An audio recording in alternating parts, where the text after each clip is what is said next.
And we're back. This time I'm going to show you how to create a simple banner in Adobe Illustrator. Let us start with the rectangle tool. You're gonna press V for the selection tool, hold Alt and drag a copy out of it, and now resize that copy.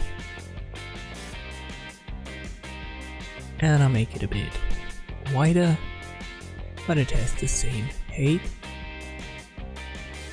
Let us select a smaller one, and then we'll use the Add Anchor Point tool.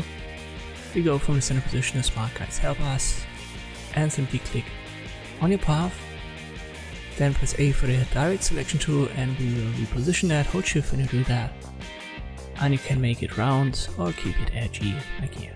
Make sure on the view that your Smart Guides are activated. And I've got only snap to point.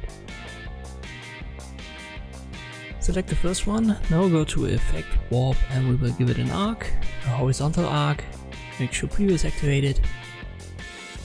And the bend, it determines how much the arc is bent.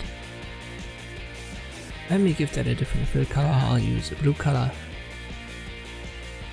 And I'll reposition a smaller rectangle that we've created.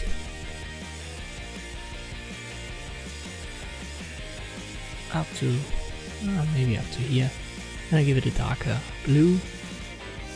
So there's only one color swatch in the color guide to the left. On the window color guide, you can open that menu if you can't find it.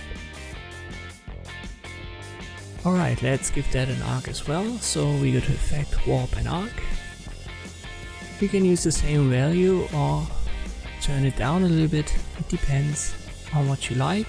You can even spice it up, but I'm going to stick to 20. But I want to reposition and I want to rotate that just a little bit. So this is all about taste and what you want to have. You don't have to rotate it, but I like it much better when I rotate it. Alright, that's a good starting position. Let me select the bigger one, then I go to Object and Expand Appearance. I'll do the same thing for the smaller one. And now I'll use the pen tool, create the third shape that we need. I'll go one color swatch to the left to make it darker. I click, then I click and drag. To create a little bit of curvature, I have to release that, so I go back to the anchor point. I'll click and drag just a little bit, but don't worry if you don't hit the small rectangle below. Let me close that path and I'll show you why.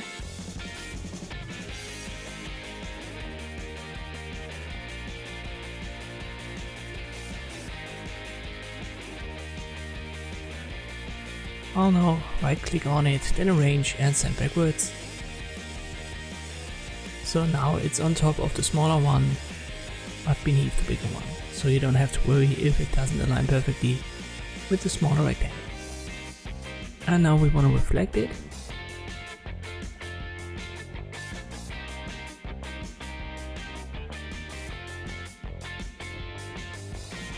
The best way to do that is to use another rectangle. Go to the center position and drag it to the right, and I resize it upwards.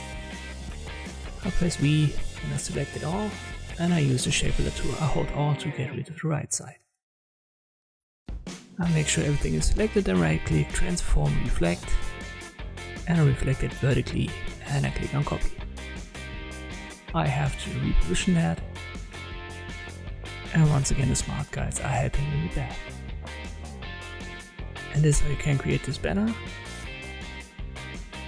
Well, let me connect these shapes. Alright.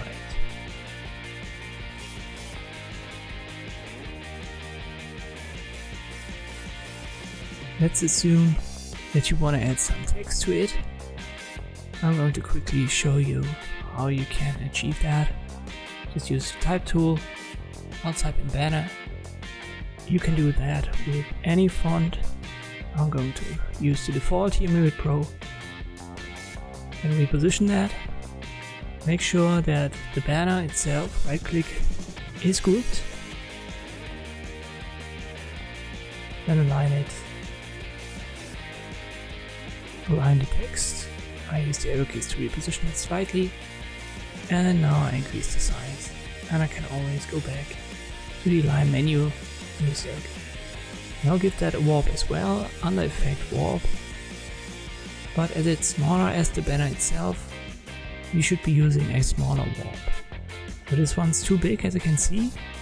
If you want to adjust that, just open your appearance menu, which is this symbol on the right side, but you can also find it under window and appearance. Then double click on the effect and now you can adjust it. I'll go down maybe to 13% and increase the size more.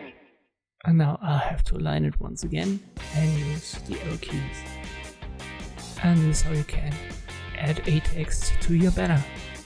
And this is everything I wanted to show you in this tutorial. Thank you for watching and I'll see you next time.